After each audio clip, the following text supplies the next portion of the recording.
We agreed that we govern our lives, our decision making on balance of probability. Yeah.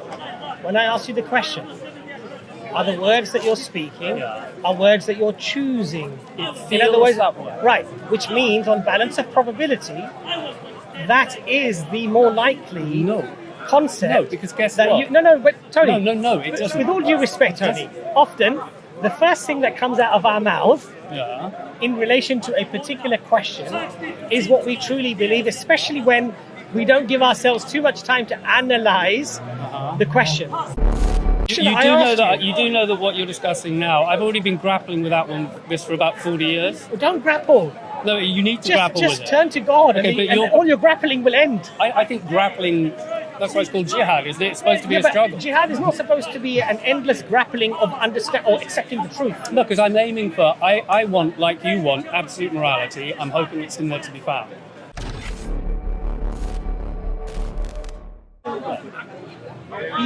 What you're putting on the boil is, what you're keeping on the boil is, I can't think. I'm just experiencing thought, but I can't think. Or I can think, and I can follow a train of thought, and I can control my train of thought. So you have to, in your experience as you are, you know that you exist. I know I exist. Okay. How do you know that? Because it's a priori, pre-intellectually unavoidable. It's even deeper than that. I think it's I feel, therefore I am. It's even better than I think, therefore I am. And as I've said to Sabur and God knows who else, I can't help noticing that the name of God means I am, therefore I am.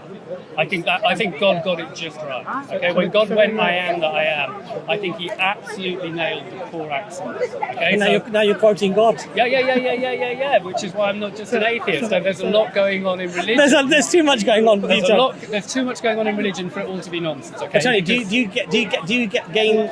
So do you think you can think, or you don't think you can think? I think I don't. I think the honest answer is I don't know if I'm an epiphenomenon or if I'm an agent, but I have to grapple with Tony, do you think this conversation we're having is just a domino effect from the beginning of the universe? Or is it something more, let's say, more meaningful than that? I think there's about a 30% chance it's a domino effect. I think there's a 50% and a 70% chance that it's not. Strangely enough, no, because I think there's a 50% chance we simply aren't understanding the question. That our brains we've fundamentally misunderstood how to frame the question itself. And that it's beyond our current assumptions, that we've got to re-question something behind us in an assumption that we've made. That's not what we're asking. Sorry. Well, I think it may not be that we're in a deterministic or non-deterministic universe. I think the question itself may be a limitation of our thinking. That's not what we're asking. Oh, okay. Sorry. Do you think that you can think, or do you think you can't think? I experience that I think, therefore I can think. The question is, how should I interpret what that means? Is it free choice, or is it So let me add on to that. So are you able to go through? I have to keep correcting you guys because you keep moving around. Let's just move over here. Just make sure the peanuts stay in the sandwich. Yeah, we're covering all the deep stuff. We're bouncing around. The reason I'm asking that we've now elevated you to prime position. Thank you very much. Yeah. So the reason I'm asking that question is you started off having an epistemic hierarchy that you're using to learn about things, whether that's yourself, how to be in the world, whatever that might be, morality, ethics. But you're also simultaneously holding a position that you're not sure actually if you can think. Yeah, my epistemic hierarchy tells me right now I don't know, and that's the truth, and I should embrace that truth, keep searching, and weigh the probabilities, as you've said. What don't you know that you can't, if you can think or not? I can't be hugely certain that I'm not in a deterministic universe, but on the other hand, I can't assert that I definitely am. I increasingly suspect I may be a pan-psychic universe, which is that consciousness is a property of matter, and I'm starting to become more interested in analytical idealism, which asserts that actually there is no matter, there is only consciousness, and consciousness creates matter as a boundary condition to mediate itself to itself. Both panpsychism and analytical idealism sound intuitively crazy, I agree with you. However, I can't help but notice that all of the options seem crazy, and if I'm looking for self-consistency, curiously enough, they do create self-consistent models once you can get over the crazy gut punch of how crazy they sound. So the consistent model is the dualistic model where you have neurological processes that are necessary for. So it's just like you need a car to work well for the driver to drive it well. If you remove the wheel from the car will run, but not very well. But the driver is intact. So so this is why if we damage a human being's brain, you can see that there's a lack of function. But that doesn't mean that the actual consciousness is affected, the soul itself. It's a good metaphor. Absolutely, I like your metaphor. Absolutely. So now, a counter argument to your metaphor. Before you then explain it, so the sensible position is that we have an aspect of us, the soul, that thing which is metaphysical, not physical, that is not bound by the laws of nature, and i.e. is not the sodium atoms and how they interact, or whatever particle we're talking about that can bring about something in our minds, isn't controlling that, but that is controlling our thought processes. I hope so. And that will give us the ability. This is the consistency. It will give us the ability to think. It will give us the ability to work out what we're doing here. I think, therefore I am, or I feel, therefore I am, and then work out what am I doing here, where am I going, how did I get here? That existential questions, and then we can get to the point of, okay, I've established that this can't just be one big accident. I don't know, we haven't got there. I'm just talking about the process. And then, therefore, this is a deliberate event. And the only way I'm going to know my purpose is the same way that you now know how the car works, but when you had never seen a wheel and a window and a door, you didn't know what to do with the car. Now, the creator who made you can tell you what you're here for. And then you follow that guidance to live in the world. And that's what Islam, I would say, does, but religion in general is what it's trying to do. Take the information about your reason for being here and provide them to you from the only source that can give you that information. Your own hermeneutical approach is going to work in the sense that you're fumbling around in the dark without knowing really what you're doing, with the same model as the car. In that you've never seen the wheel, you've never seen the window, you've never seen the doors, and you're just going to smash the window and think it's a shelter and stay there over winter and not use it for its purpose, although it's functional. If that makes sense. Everything you said, look, I hope the model you're presenting is the one, or close to being the one. I really do. It would be the ideal. I'm just trying to be honest, because I'm also taught by all the religions that you should be brutally honest with yourself and that there's virtue in this, and to value self-consistency. And in the interest of doing that, I can't help. I like your car analogy, and I view something similar, which is that if you damage the mechanism of the neurology, it doesn't follow that the neurology has to cause consciousness. It can be more like, if you cut an electric wire, you might think that you've cut the electricity itself, but you haven't. You just cut the medium through which the electricity travels. So in that metaphor, electricity would be consciousness or the soul. Neurology would be the wire you cut. I like that metaphor.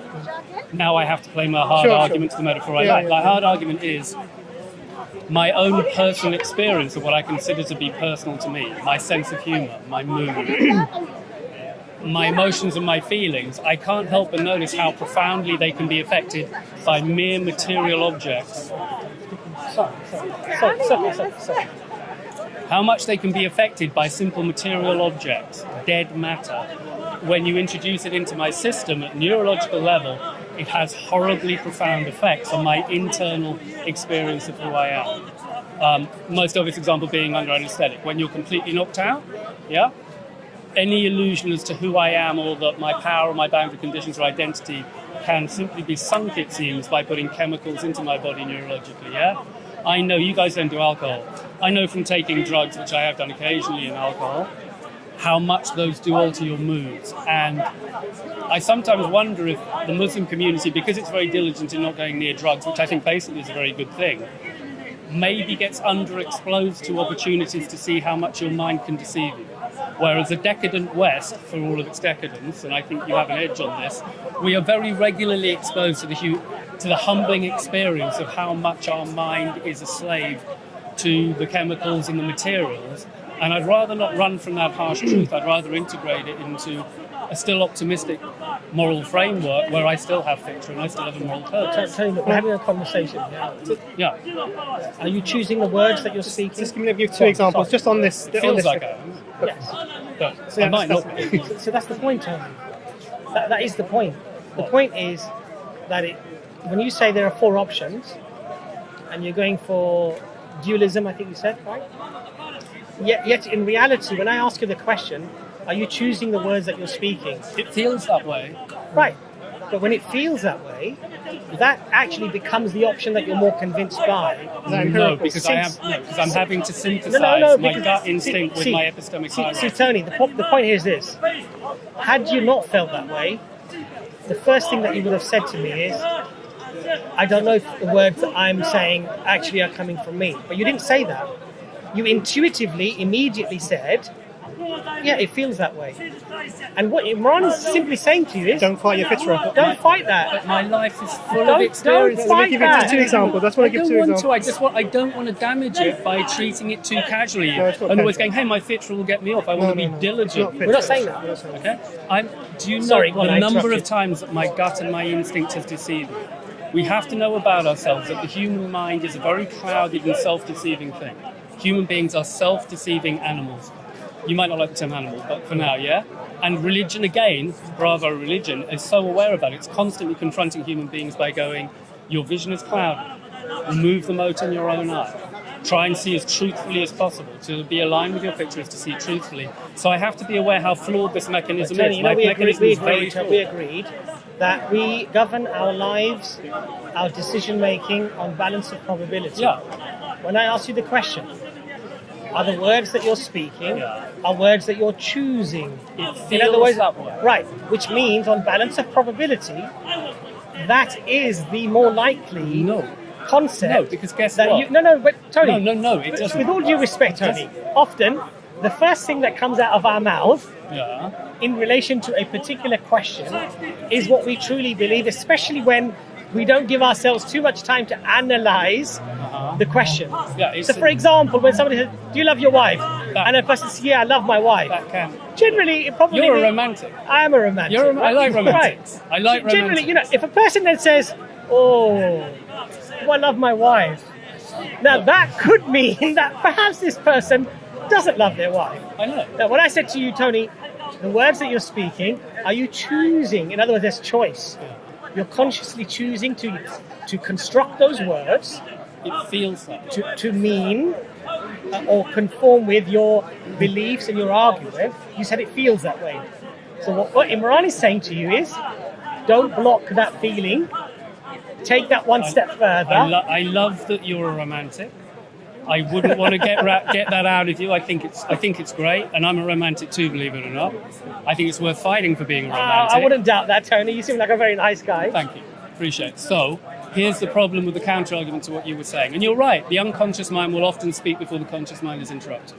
Okay, that's very Freudian. However, here's something else I know about my instincts.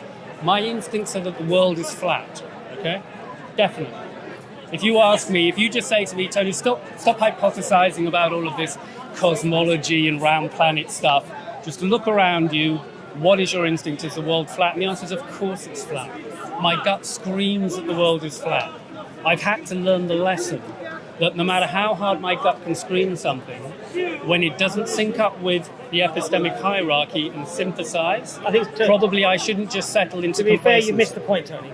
Go on. Because if I said to you, what shape is the Earth? And you said, without thinking, you said the world is flat. Yeah. You know what I would gather from that? What? Tony thinks the world is flat. Yeah. Right? When I said to you, are the words that you're speaking words that you've chosen? You said it seems that way.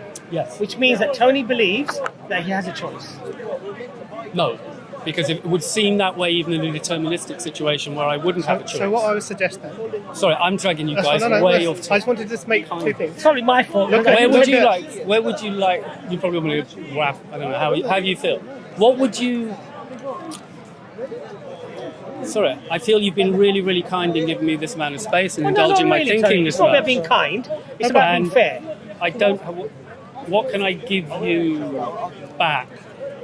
We don't need anything. We don't need anything, Tony. And to be honest, your company's been more than enough. We're not showing you anything that is exceptional or exceeding what our religion tells us to do in the first place. Well, you're far less pedantic courtesy, and confrontational than many people. We have courtesy, and we have respect for one another. Yeah. Even if we disagree with each other's views, we're not permitted as Muslims to behave in a derogatory manner, in an ill-mannered manner, because the very concept of character in Islam is very important. and how we deal with one another, despite even religious differences, is actually very, very important in Islam. And so for us not to show you, it's not about favor, it's about courtesy and about being fair. And we have to give you an opportunity to explain what you believe. And that's just being fair, and that's what our religion tells us to do. But my point to you, and Tony, I think the point that Imran was making is, fundamentally, you are on this planet. You believe that you exist. You believe that this world exists. The question is, have you asked the question, what am I doing here? Yeah. What's my purpose of life? Yes. Yes? And the answer to that, if one follows a logical and a rational thought method, is that who is best to answer that question in a form that is absolute, even though my interpretation of that message might not be an absolute. Who is best? Is it the community? Is it the people? Is it me, myself? Or does there have to be something outside of this universe that is all-knowing, that has perfect knowledge and perfect guidance? Now, what I would say, Tony, is this. I think rationally we would have to accept that if we deny the existence of God, then everything else fundamentally becomes meaningless through logic or reason, even though we might arbitrarily give it value. So a child, for example, being killed is an evil thing. Okay? A stone being smashed might not be an evil thing. But from a purely materialistic concept, you would struggle, other than arbitrary and what feelings are, to differentiate the two set of atoms being rearranged. It would always be arbitrary, and it would always be consensus, and it would always go upon feelings. But you would never be able to have certainty or surety of the disparity between the two. And that can only be explained by an all-knowing, perfectly knowledgeable being that tells you that the stone is unimportant to smash it, but the baby is very important. And who assesses that? Who attributes what value to that? The Creator. I can say, well, emotionally, I feel very upset when I see that. That's not an absolute, because somebody else might actually gain not benefit, but a pleasure from doing such a thing. So and that's what we're trying to say to you now. I don't know how to put this. Now, the question you that do I know asked that you do know that what you're discussing now. I've already been grappling with this for about 40 years. Well, don't grapple. No, you need to grapple with it. Just turn to God, Okay, and all your grappling will end. I think grappling. That's why it's called jihad. Is it supposed to be a struggle? Jihad is not supposed to be an endless grappling of understand or accepting the truth. No, because I'm aiming for. I want, like you want, absolute morality. I'm hoping it's in there to be found. Okay. I understand why you're saying that the only possible framework for there being moral absolutes is if there's an outside creator. But I think it's just a bit more nuanced than that. If there is an outside creator as you envisage him, then yes, we definitely have absolute morality. So we concur on that. However, I think if there is a creator in a slightly less literal sense, I think that can still create a platform for absolute morality. So the question is, how clearly defined does this God have to be before we can still have an absolute morality? Tony, before you can answer any of those questions, you've got to be able to think. Yeah. So you're not there though. How do you mean? You're not sure if you can think. No, we've already agreed we're playing probability, so we're not sure. No, we know that. Well, you said Freudian slip, and Freudian slip normally means what's on your mind comes out on your tongue. Yeah, but I wouldn't use that as an absolute test of reality in every Tony, situation. now you're going to throw that under the bus. But what I'm saying is, Tony, what you said, if it were a Freudian slip, was what was actually in your mind and what you actually believed was what you uttered without overtly analysing it. I hope that you're right. Look, we're up for Fitrah. When God, with regard to moral absolutes, if there's a God, then consider there are two ways that he might instill his moral absolutes.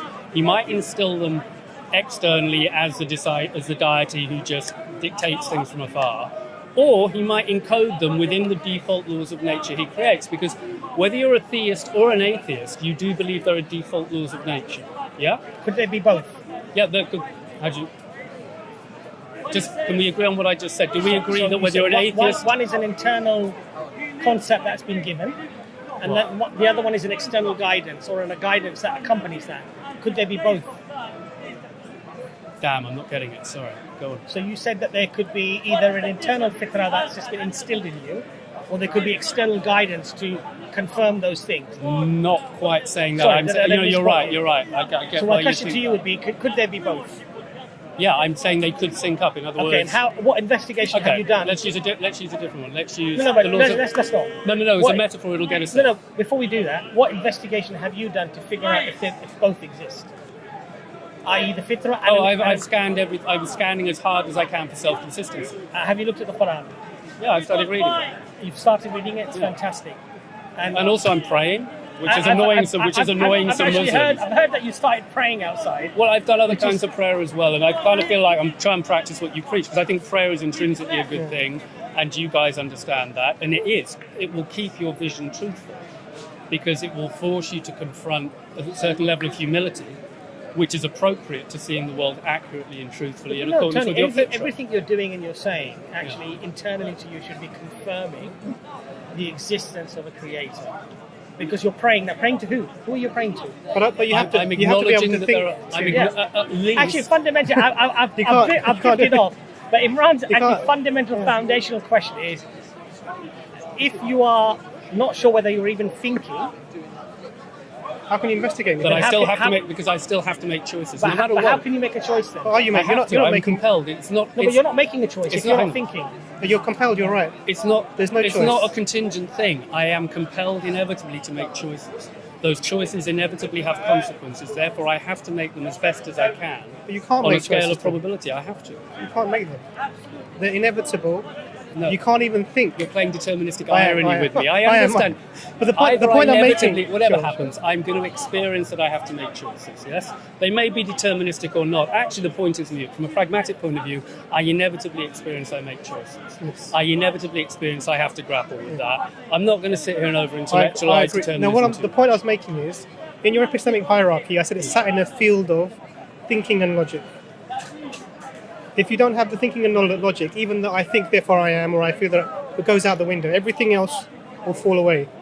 And you're putting yourself in the position where you're taking away the ability to think from yourself, but still trying to say, I need to investigate and rationalize and come to a reasonable conclusion. Yes. Now, for me, that's contradictory. Because unless you can think, you can't conclude. I'm not aware that I've said I'm not thinking. Okay? I'm open to the possibility. You said you're not sure. I know I'm not sure, but we've agreed that not being sure is okay, haven't we? And now you seem to be holding it against me. No. We've agreed we're doing things on probabilities, which means we're not sure. The point is, Tony, I don't think we said that. So it's probably worth... the point is that you said that, in effect, it appears to you that you are thinking. Yeah. So that's the most rational concept for you, that you do believe that you do have control of your thought patterns and that you think. I think it highly likely, but I know I can't trust my gut to the 100% degree. There's no such 100%. On balance of probability. Good. Thank you. There's no 100%. On balance of probability, it's far more likely that you believe that you can think about things and you can rationalize them. Even better, it may be academically, because pragmatically I always experience that I So now we've moved on. Well, the conversation is probably about a 2-hour conversation. So we've at least moved on. Let's sort of conclude the conversation. But now Tony accepts that most probable thing is that he does think and that he can evaluate. Hang on. I never said I did. I never said I didn't think. So maybe we haven't moved on the conversation. I'm just saying it is still a point of conjecture as to what do I attribute. I have a sensation of thinking, yes? Is it negligible? And there are different theories as to so what that may manifest. Do you work? Sometimes. Okay. Why do you work? Necessity, you need money. Money? Okay. And what does that money do for you? Enables you to survive and function. Okay. Is that a process that you've established in absence of you deliberately causing that or going through that, i.e. thinking that I need to go to work because I need money? Or is that just an automatic domino effect that's fallen and you're just compelled to go to work? I don't know. If it's a deterministic universe, do you it's feel the like latter. you're compelled to go to work? Wow. Now you're asking deterministic. Do you feel compelled to talk to us? Oh, no, hang on. It would be a choice. So you made a choice? But I might have the illusion of choice. You know where we're at. None of us know if the choices we're making are illusionary or not. To an extent, it's academic and we can move on, because pragmatically and morally, we have to make choices. We have to try and do the best that we can, and we all agree on that, yeah? So we don't need to disagree on that point. Tony, do you appreciate... So there is a... I would just one very quick point, and I'll let Imran come in. Do you appreciate if one were to operate one's life according to those principles, you lose all sense of reality? Which principle? The principle of even doubting whether what you're thinking is through your own rationality or choice.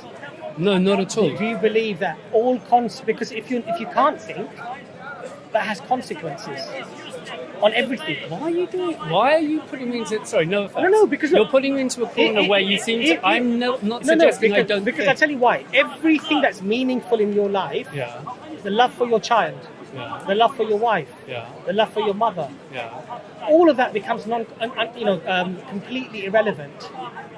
You know why? Because you can't think. You're forced to love your wife. But why am I defending the argument that I don't think? I never said that. So do you believe that you do think? I believe that I experience thinking, therefore I think. But do you believe that is forced upon you, or it's a choice that you make? I don't know. I think the odds are... So that's fine. Okay? Yeah, that's fine. But I think the odds are... Let me tell you what I think the odds are. Okay, I think, and I'm still hopeful, the odds are that I do have free will. Okay? I'm hopeful I have free will. I think it's the only and about 50%, despite Sam Harris's arguments. But what I can't do is ignore that I am definitely contained and constrained by deterministic forces to a very fair extent.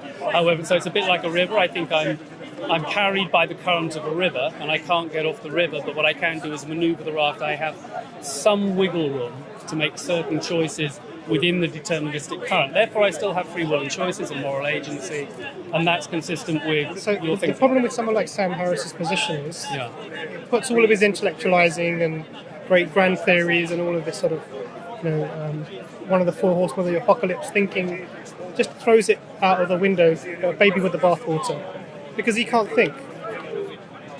If Sam Harris is saying that our free will and thought ability to think is an illusion, then what he's saying is that the reason he thinks this, or the reason he's come to this conclusion, is because he had no other choice. Yeah. So what goes out of the window with this position is truth, because you can never arrive at truth. You can only arrive at where the river is taking you. Now, if we are in search of truth, and we're in search of what our purpose is here and how we got here, we are. And our field in which our epistemic hierarchy is sitting is thought and logic, then you can't take away the thought and logic by saying that I may just be in a deterministic... But if we're accepting that the principal axiom is self-consistency, Sam Harris is presenting a model which is very strong in self-consistency. Although it's abhorrent to me, I have to... And also I respect his intent. Sure. I think the guy is aiming for truth. But he doesn't have intent, because he can't think. No, you still have intent. You can't think. No, you can't have intent. Okay, then you've misconstrued Harris. Harris is in a very strange position. I mean, I've read his book, and he's presenting... The 60-page pamphlet, the free will book. No, I've read The Moral Landscape. Okay, which is... In fact, I've got it with me with notes. Okay, wow. We can go there if you wish, right? Now, I'm a fan of Sam Harris because I'm a fan of people based on their intent. I don't expect them to always get it right. I don't expect to always agree with them. What's his intent? I think Sam Harris is doing his reasonable best to aim for truth. And I think he's being diligent to certain core principles. And therefore, just because he gets it right or gets it wrong, that to me is secondary. He's a voice to respect and listen to. What are his core principles? His core principles, I think, are being true to a principle, believing he lives in a self-consistent universe and trying to round that data and simultaneously care about moral absolutes. I think he passionately cares about moral absolutes in a way you guys do. And although you're coming at it from different directions, you share a common passion in that sense. And I share that passion as well, because we are not blank slates. So one of the problems with his approach is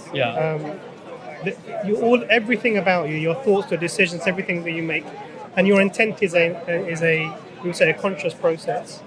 It's all determined. There's no way for you to come outside of that. It cannot be any other way. Therefore, the person who is a murderer or who is whatever, they were inevitably led to this place.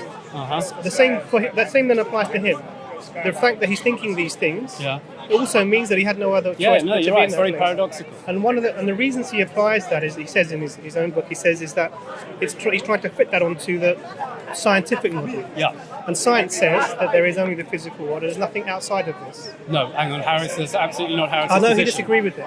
No, Harris's position is clearly not that the only I thing is understand. material. I understand that. But We all agree I on agree. qualia, yeah? I understand. Harris says the primary thing, he agrees with that on that epistemic hierarchy. Harris agrees that I am is the primary thing you know, and that is not material, it transcends material. Great, I understand that. But the model that he's trying to fit this free will, deterministic world view on, is the scientific model. Because if you read this book, he talks about chemicals and genes and environment, and he doesn't talk about anything outside of this. And even he goes to the point of saying that if you had a murderer or a psychopath's soul, then you would be a psychopath. So he believes even the metaphysical is determined. Yeah. So he doesn't. He's a hard determinant. Completely, and that's the problem now. And what's the problem is he can't escape his whatever he's determined to do. So whatever conclusions he's going to make are going to be predetermined.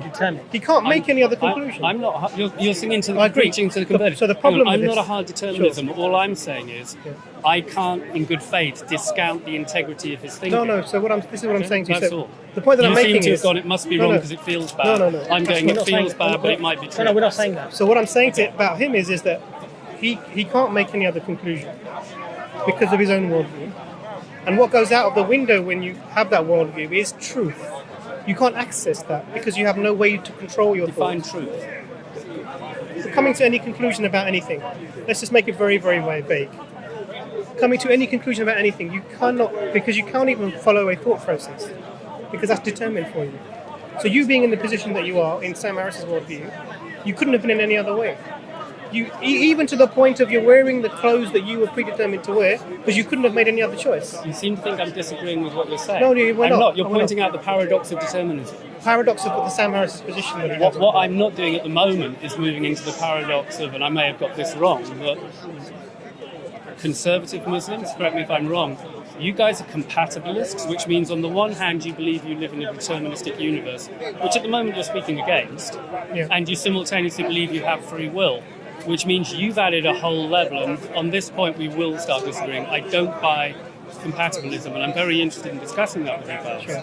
I think you can have your cake or eat it, but you cannot have both. So this is where dualism comes in. What do you mean, mind-brain dualism? So the metaphysical soul is not determined by the laws of nature, and therefore can independently think and come to conclusions and allow you to make more choices, because it can override whatever neurological process. Then you're not a hard determinist. No. Okay, excellent. So, but a lot of what Muslims that will present that what that allows me to do, in my worldview, is to think and come to conclusions. And what I'm saying is more consistent, even your point of view, it's more consistent to be in that position than to say, actually, ultimately, I can't think and make choices, everything is predetermined, or I'm not sure about it. And the lack of being sure means that you have to weigh the consequences of the two different positions. So if you're not sure about whether you can you can think independently and come and follow a train of thought, then you can't arrive at any truth. You can only arrive at that which you were predetermined to arrive at. Surely the truth, well, the facts would be, if in Harris's model there are possible facts, the facts would be that you are an epiphenomenon of a neurological mechanism, which is inevitable. It is possible that's a factually accurate statement. I don't like that factually accurate statement, and I understand the paradoxical implications of it, and I'm hoping it's not the case, but I'm not willing to discount it if I'm going to be loyal to the principle of self-consistency. So in that model, if he's arrived at that model, he couldn't have arrived at any other model. Correct. It's paradoxical. So that means that there's no way to determine if that's true or not. So it can never become a fact. Okay. Given that Sam Harris physically exists, given that he has written words, they are in a book, those are facts. Yeah. Okay, there is clearly some truth here, No. because there are a bunch of facts. No. Yeah? And when there's Tony, where there's you're missing facts, it. there's truth. You're missing it. Actually, I don't believe that. He absolutely. So he's writing things that he had no choice but to write. In fact, the thought process that went behind the book, he had no control over. Why do you think I don't understand that? No, point? I know what you're totally saying, understand that. but I'm telling you the consequence of that belief. So therefore, the belief, for me, it makes it untenable. I understand for you it does, and I totally understand why. And for me, it makes it horribly unpalatable. It's just we've reached a slightly different emotional conclusion. I get the impression. You've reached the conclusion that it's so unpalatable, you've just got to get rid of it. It's not about palatable or unpalatable. It's not palatable. It's not about feeling. It's a cogent, self-consistent model that I have to give some respect to, even though I'm not embracing. No, but no. You can respect. I don't know why it's cogent. Exactly. Because what data contradicts it, apart from the fact that I'm thinking contradicts it? No, because it's already explained that you'll be an epiphenomenon of your neurology, so of course you experience it with thinking. So the thing, if you've ever been a passenger in a car, then you know that where the car goes and where your perspective isn't determined by the vehicle. You can look around and you can do things, whereas the driver's focusing on the road and the car's going a certain way. Yeah. If I'm being taken for a ride in my thoughts, I would know that. No, you think you would, but the whole hypothesis is no, you wouldn't. That's the point. Okay, all right. So therefore, you would, by definition, you wouldn't understand the illusion you were under. Okay. Now, the reason it becomes incogent or uncogent for me, whatever the correct conjugate is, the consequences of that therefore mean whoever came up with that theory is themselves simply experiencing a train of thought that led to them. It doesn't stop it being factually accurate train of causation. It's contradictory because the person that's come up with the idea, if they hold to this theory, is undermining the process by which they came to the idea. No, they're just saying it was inevitable that my theorizing would align with the facts, causal facts. No, what they're saying is that I am a passenger in my conscious stream. My conscious stream has arrived at this point, and therefore I'm expressing this conscious stream as this idea of epiphenomenalism. That none of that makes it a fact. In fact, all he's saying is that I'm sitting in this raft, and the raft has taken me here. Nothing about truth seeking or arriving at truth. Well, because again, I'm asking you to define what you mean by truth, and we said this just ages back. Establishing anything to be true. What do you mean by truth? Seriously. Reality. Anything about what reality. Do you mean by any facts. These are the key questions. What do you mean by reality? Okay. Do you believe that there is an absolute reality of our existence? The more I think about a question like that, the more I've got to unpack how much I know about what it really means. It's not about what you know. It's about, is there in order to answer is there one reality that's the truth and every other reality that's wrong? I think it's more complex than that. Okay. I think I've got to define. Can you have mutually exclusive realities for the No, same event? Right, so I don't believe in the principle of self-consistency. Okay. I do believe in the principle of self-consistency. So there is one reality. The Platonic principle of non-contradiction. Right. Which I believe, which you guys probably believe in, so we've got common ground. So there's one reality that is the reality. The reality... Regardless of whether I discover it or I don't discover it, or I come up with some different combination of other realities that I might perceive, nevertheless, there is one reality that's the absolute truth. Seems highly... No, it's not that simple. It's just not that simple. Because you're using such... I'm not saying you're crazy or off point, and I'm not trying to be nitpicking either. Let me put it I'm this just way. saying it helps if you define your terms. Okay, the conversation we're having, I think there's, for example, a difference between facts and truth. Okay. Now, unless you're buying into that distinction, the conversation we have will be quite different. Tony, somebody who's never seen an elephant, and somebody says the reality is, absolute reality is, an elephant has 4 legs, and it has a trunk.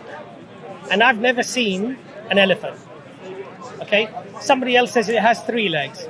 Somebody else says it has 2 legs, 1 leg, no trunk, a beak.